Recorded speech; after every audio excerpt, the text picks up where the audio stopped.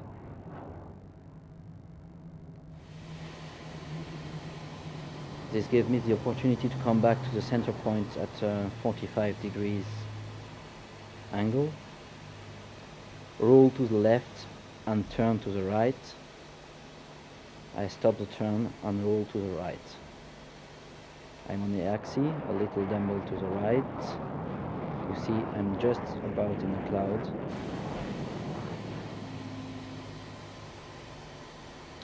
I make the low speed roll facing the public 45 degrees, nose up, roll, and the speed decrease some more.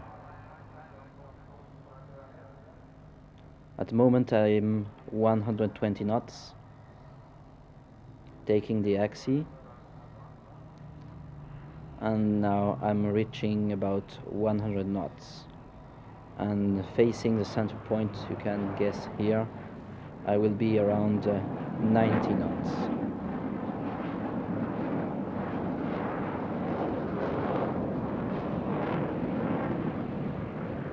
Then I will apply full power again.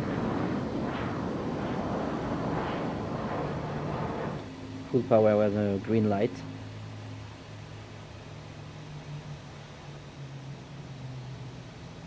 And then turn back to the left with the roll. A little climb and dumble left to right again. A little pass of inverted flight. Another roll that will stop inverted. Come back to normal flight.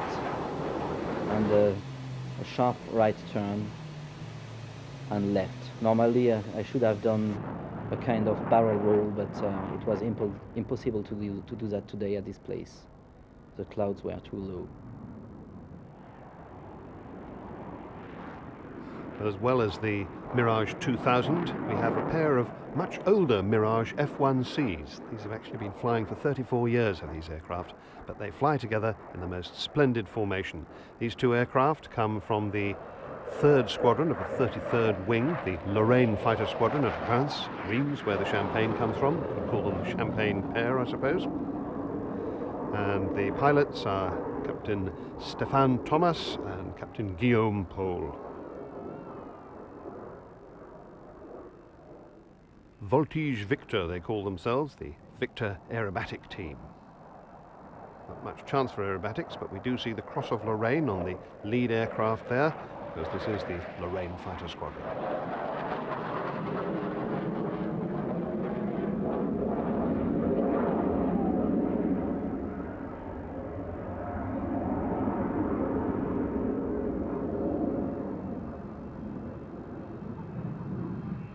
This team, with a couple of other pilots, won the Sir Douglas Bader Trophy at the Royal International Air Tattoo in 1998, and there's the rest of the colour scheme in that lead aircraft, with the squadron name emblazoned proudly on the side.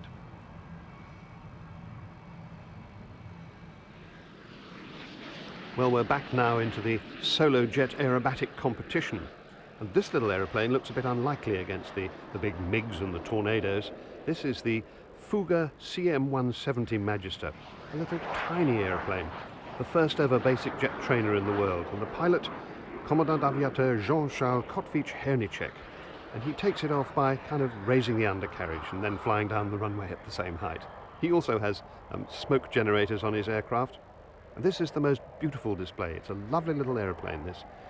Most of the big aeroplanes count their thrust in thousands. This has two little engines of 880 pounds of static thrust each, a total of 1,700 pounds. Little Turbomeca Marlbore engines. First flew in 1952 to this aeroplane. We've seen it before in the hands of the Irish Air Corps, who used to have a team of 4 of them. And look at that lovely colour scheme there. It's actually the 30th anniversary of this aircraft in Belgian service, but that was 10 years ago in 1991. Jean-Charles Kotvich-Hernicek has 6,500 hours altogether, and he actually clocked up his 4,000th hour on this Magister aircraft on his way into Cottesmore. Sad thing is, it's his last season as a display pilot, and it may be the last time we see the aircraft on display, because at the moment there's nobody to replace him. We were lucky enough to have put a camera inside the aircraft on Friday, which was a rehearsal day. So here he is doing his full display and getting upside down with the smoke trailing out of the back of the aircraft, showing where he's just been. CM170 on his helmet. Castello and Mauboussin is the CM, and 170 was the number of the Fuga Magister. Upside down there, now he's pushing up into the vertical from the upside down position. Lots of negative G, the blood all flowing to his head. Most uncomfortable manoeuvre. And now he's putting positive G on, he's pulling through, so he's going to come out the right way up. And going from negative to positive G is very uncomfortable, because the blood from flowing to your head suddenly flows away from it. You have to be careful not to pass out. Now he's getting the thing upside down again, and in fact I think he's going to go all the way round in a slow roll. Very difficult manoeuvre to do well, this. You see the horizon completely rotating round through 360 degrees.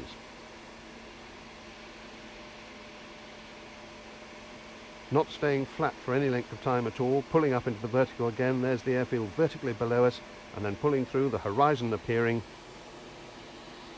Sun glinting on the cockpit canopy and catching the visor on his helmet. What a shame the weather didn't last through to the weekend. And staying with the Belgian Air Force, this aircraft is from number 11 Squadron of the 1st Wing at Beauvechain. And it's flown for us by Commandant Jean-Marc Meunier, who's known as Miu Miu. Perhaps that should be Meu. And another little twin-engined aircraft, slightly bigger this time, the Dassault Dornier Alpha Jet. I say slightly bigger, those engines do have a total power of about 5,900 pounds of static thrust. Compare that with the less than 2,000 of the little Fuga Magister we were seeing just now. So Miu Miu coming in now for a touch and go landing, feeling for the ground there. See the nose tipping up and down as he just gets those wheels almost onto the runway, touches them down, and off he goes again. Another elegantly painted Belgian colour scheme here. The Belgians use these as advanced trainers in pretty much the same way that the British used the Hawk. And the French also use them the same way. And in fact, we had hoped to see 8 of these flown in formation by the Patrouille de France, the French national aerobatic team, but with 3 days to go, they cancelled. Now a very exciting aeroplane, the Saab JA-37 Viggen fighter. Viggen meaning thunderbolt in Swedish. Belongs to the Swedish Air Force, the Flugwapen. In fact, number 172 Fighter Squadron of F-17 Wing. Just one engine, whereas a lot of these aircraft have 2. This is a big Volvo Fleetmotor engine. And the extraordinary shape with that canard wing in front of the main delta, making the thing very distinctive. Pilot today is Captain Anders Eriksson.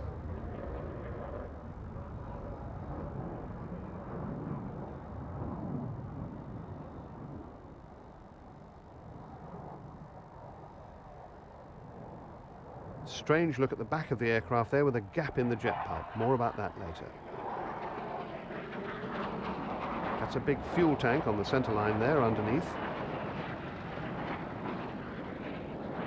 Doesn't have to carry that there. It could carry some kind of weapon there, a bomb load or something like that. Also carries AMRAAM missiles, the Advanced Medium Range Air-to-Air Missile, and Sidewinders, that's the short-range missile, and it has a big Oerlikon cannon as well. Now we're still in the solo jet competition here, and of course it's quite difficult for the judges because these pilots are not being able to give their full displays, so one might wonder how it is that the judges are able to decide which is better than the other. Well, of course, one of the things they take into account is that these pilots are operating under very difficult conditions. So how do they cope with these conditions, and do they still manage to make an exciting but safe display out of it? And I think it's true to say that Anders Ericsson is doing exactly that in these hard conditions. The judges certainly thought so, because he was the man that eventually won the trophy. Well, now the aircraft of the home team, because Cottesmore is a Harrier station. 2 squadrons of Harriers are here, with another one to come. But this actual aircraft comes from the neighbouring Wittering. This is the RAF's display Harrier for the season, from number 20 Reserve Squadron at Wittering, and it's flown by Flight Lieutenant Dave Haynes.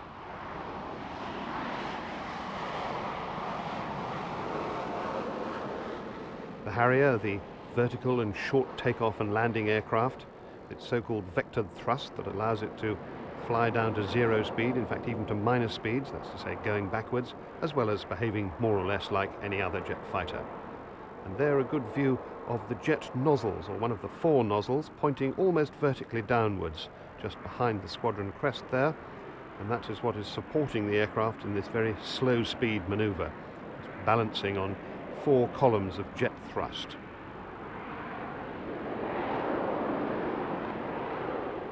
Still quite simple for the pilot to fly. He has the same controls as a normal conventional aircraft, with one extra one, and that's the lever that controls where those nozzles are pointing. But he moves the stick and the rudder controls in the same sort of sense as you would do when you were normally flying. And what actually happens is, instead of moving elevators and ailerons, the normal flying control surfaces, it works compressed air puffers at the nose and tail and on the wingtips, which keep the thing balanced on that column, those 4 columns of jet power.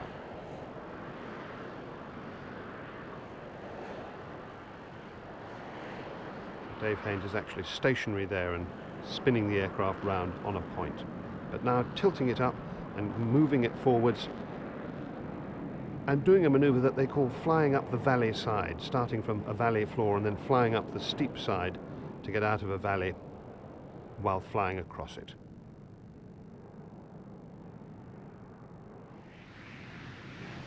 And also in the show, the Navy's Harrier, the FA-2 Sea Harrier. And the British Ministry of Defence has recently formed something called Joint Force Harrier, which brings together the RAF's GR7s and the Navy's Sea Harrier FA-2s under a single command. The first commander is in fact an admiral. So here is the Navy's Sea Harrier, flown for us today by Lieutenant Russ Eatwell, who incidentally also flies the Royal Navy Historic Flights Swordfish biplane.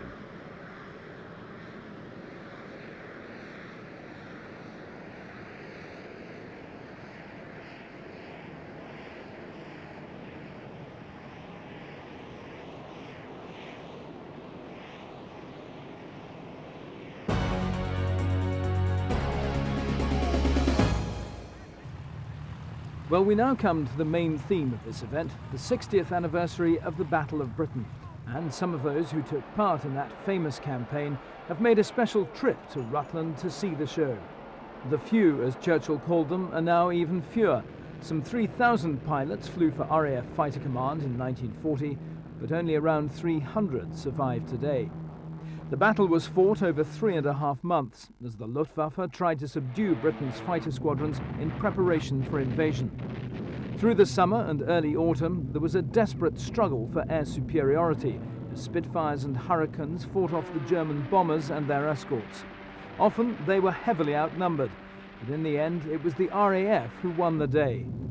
In a moment we'll be seeing a display to mark the anniversary. First, we're going to meet some of those who survived the Battle of Britain and are now in their 80s. Hans Eckhart Bob flew the key German fighter of the war, the Messerschmitt 109. Here at Cottesmore, he sat in a Spitfire for the first time. He recalls a long engagement with a Spitfire over the English Channel, one of his toughest battles. Later that day, he was to meet the pilot he shot down. then we are fighting 20 minutes. One Spitfire and me. It was very hard. And the last time I come behind him and give some shooting. He was near the French coast, and there he make a landing. And I told you, I take him in our office, you know, and we speak together, and then we have been friends, like friends. We said, why we fight against one another? That's not necessary. We are the same guys. A few weeks later, his own aircraft was severely damaged in a dogfight over Canterbury. With his engine overheating, he turned for home. But at 12,000 feet, he soon realized the French coast was beyond gliding range. A hurricane come from behind and shoot me in the coal system. It was not possible, His Highness, to come over the channel. And so I have installed a new system. I put the engine out, and the cooling, the oil goes cooling a little bit. Then I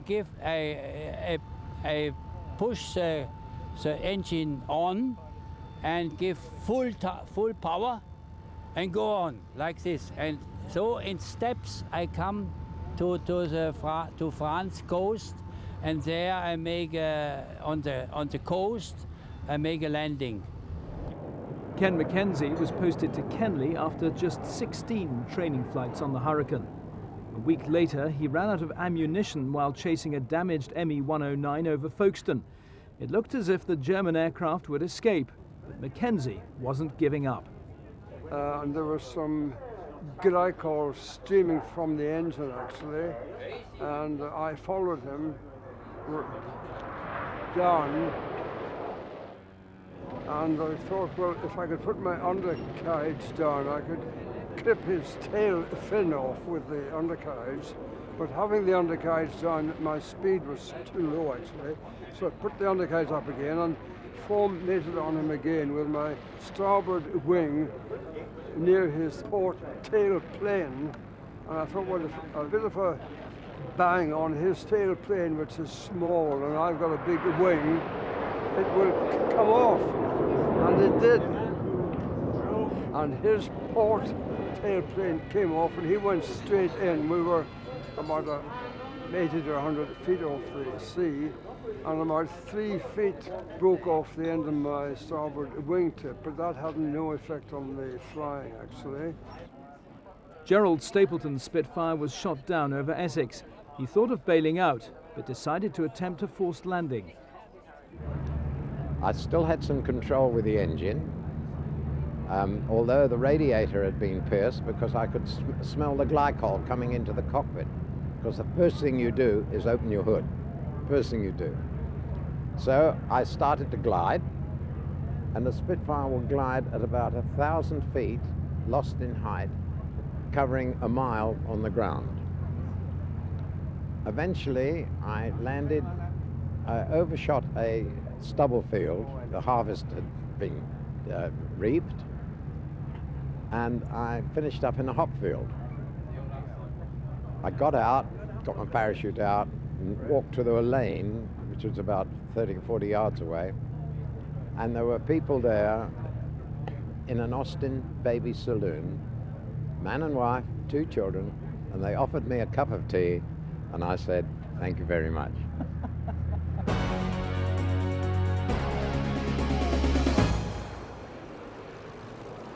Well, those veterans are now going to be treated to a reenactment of the Battle of Britain, with their parts played by actors. This is what it might have looked like in 1940, as a squadron waited for the call to scramble. In fact, some Spitfires are taxiing out already. And here with Sean is a fictitious pilot, Jeff Wharton, and his girlfriend Lizzie Bishop, who's in the WAF. Well, Jeff would probably have learned to fly on a Tiger Moth. And we're now going to see a display by 9 of these lovely old aeroplanes. The Tiger is much more difficult to fly than modern nose-wheel aircraft. So let's hear Jeff recall his training days. As you see the Tiger Moths taking off, it really was an exciting time. But these are very primitive planes, aren't they? I mean, they're very simple and straightforward, nothing complicated. You say that, Sean, but when you get in one for the first time, I can assure you that it seems extremely complicated. But they look so fragile. The name Moth seems so suitable, really. They are fragile, certainly compared with the Hurricane and the Spitfire. They're extremely fragile.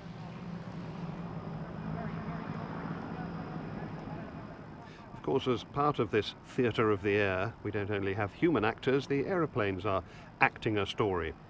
And the actors in this particular part are the Diamond 9 Tiger Moth team, demonstrating something that would come much later in the training process, formation flying. This was, of course, important militarily because Jeff Wharton and his fellow pilots would definitely have had to learn to fly formation because they would do that in their Spitfires and Hurricanes. So the Diamond 9's formation display is, of course, a relevant part of the whole thing. Interestingly, as an aside, the Diamond 9 are probably not going to be displaying after this year, which is very sad. They've decided that they've been doing it long enough. Between them, they have something like 522 years. Their average age is 58, and they've decided to quit while they're ahead. So this may be the last season which we see them flying together in these lovely little old training aeroplanes.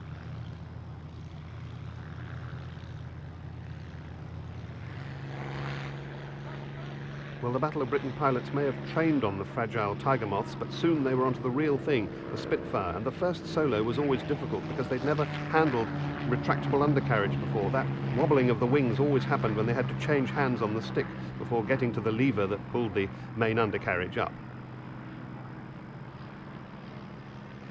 So our pilot, Geoffrey Wharton, talks us through the end of this first solo flight, the dreaded landing.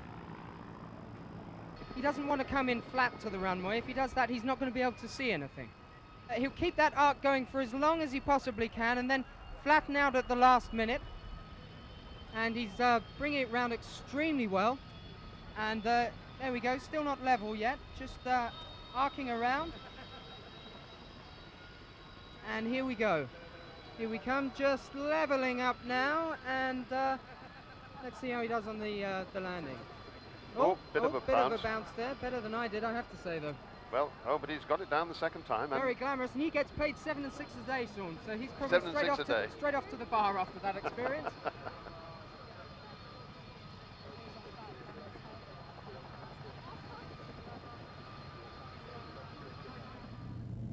Of course, when people talk about the Battle of Britain, they tend to think about Spitfires and Hurricanes, but there were other very important aircraft in the battle.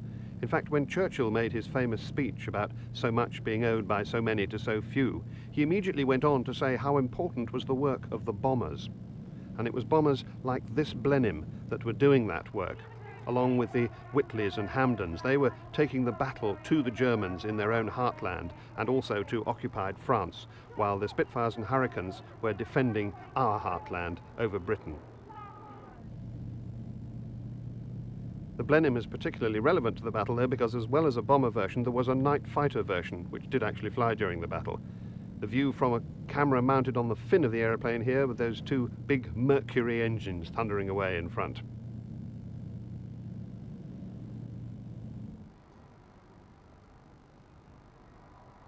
Now, this aeroplane is actually the only Blenheim left flying in the world, so it is unique. But that presents a dilemma for the aviation historian. I mean, do you keep such a unique aircraft safely on the ground in a museum, or do you let it fly and continue to give such pleasure to all and sundry? John Romaine from the Aircraft Restoration Company at Duxford, he often flies the Blenheim, and he was actually one of the people who rebuilt it, and he's been telling Paul about that process. It's at Duxford, of course, which is a flying museum. And we purchased and got the aircraft back to this country purposely to make it fly. If it was going to be done as a static, then the aircraft would still be residing in Canada in the prairies. It had sat there since the war, and we've got the aircraft, brought it back to this country, and then private money has actually put the aircraft back in the air where we believe it should be. So how much longer can you keep it flying? We hope 10 years. We've got engine spares and propeller spares to consider, and as long as we can keep those spares running, then it should fly for many years, hopefully at least 10. Well, from the present-day realities of historic aircraft to our theatre of the air again, and this aircraft is also playing a part now. We ask you to believe that this is a German bomber. And the reason for that is that they're very rare, German bombers, and we had hoped to have no less than 4 of them earlier in the proceedings, but with less than 10 hours to go before the show, the very last of those 4 became unserviceable. So we were able to use this DC-4 playing the part of a Heinkel 111 bomber. These are the real thing, and these are the kind of aircraft that our pilot officer Geoffrey Wharton was up against. I was sat by the kite.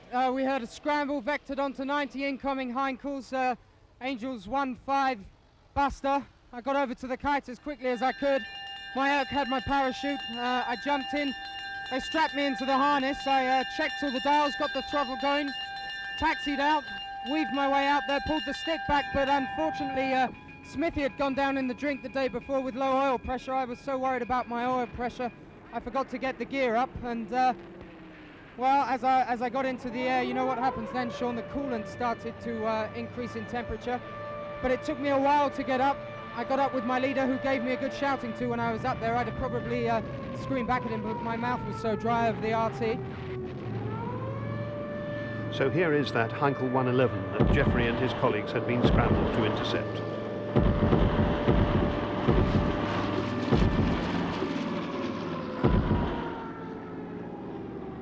He does manage to get his bombing run in.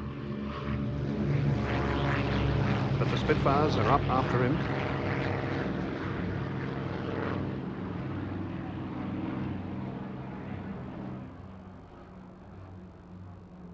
So we now have Spitfires and Hurricanes airborne to repulse this bombing raid.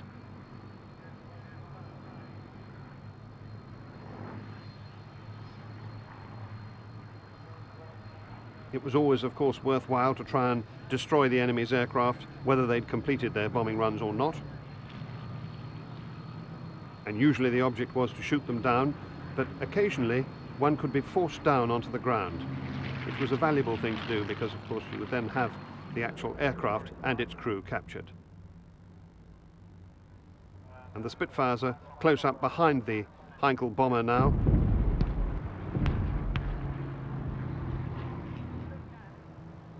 Carnage still on the ground.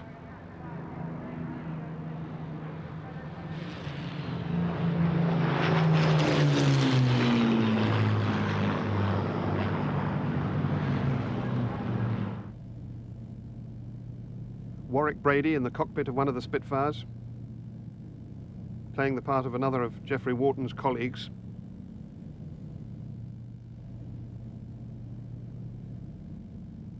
And now coming in towards the Heinkel bomber with a view to forcing him down onto the ground. They've escorted him right down close to the airfield.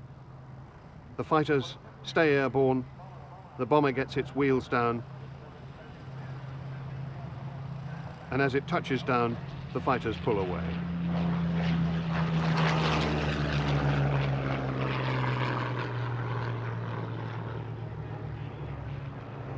The pilot is captured.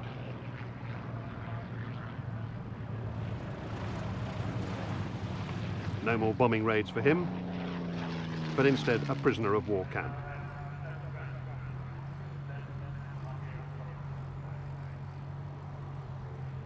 The Polish insignia on this Spitfire, denoting that this was an aircraft that flew in one of the Polish Royal Air Force squadrons. Poland was one of the 13 nations, in addition to Britain, that fought on the Allied side in the battle.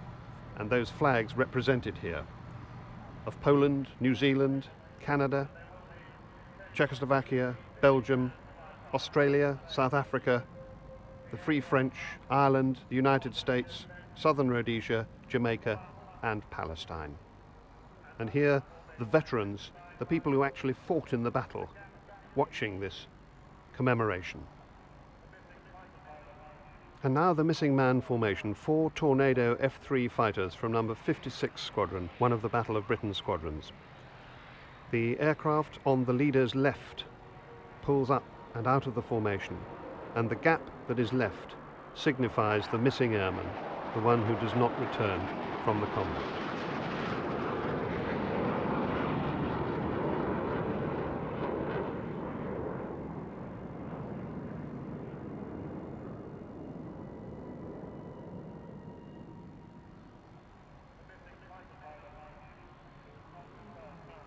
And behind the Tornadoes, 4 F-18s of the Canadian forces, representing those 13 other nations who fought with Britain in the battle. The Canadian missing man formation.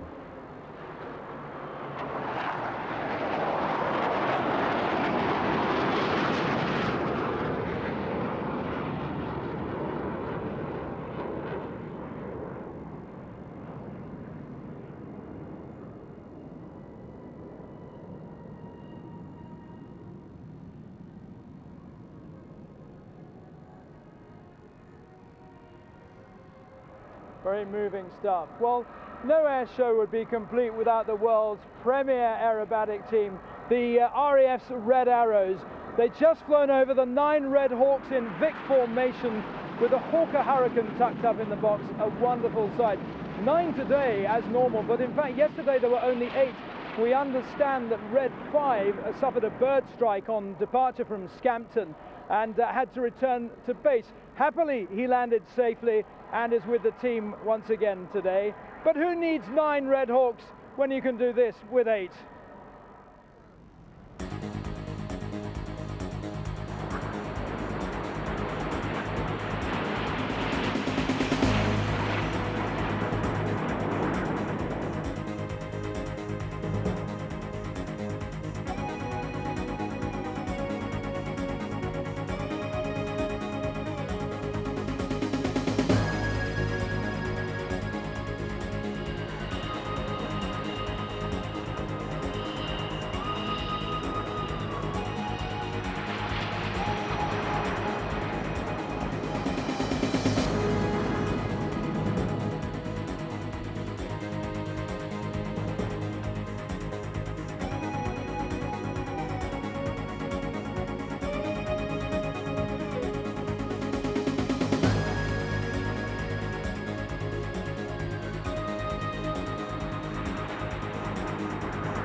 The RAF's Red Arrows providing a fitting finale for the show, and that's just about it from RAF Cottesmore and the Royal International Air Tattoo 2000. Paul, any particular stories of interest that have come to your attention? Well, there's one rather nice one. Apparently on Saturday morning, a bus full of enthusiasts arrived at Fairford. Not only was the weather better there, but we think they might have some intelligence. Perhaps they know that's where the show is going to go next year, and they were just staking out their place for next year. Maybe they were. Paul, thanks very much indeed.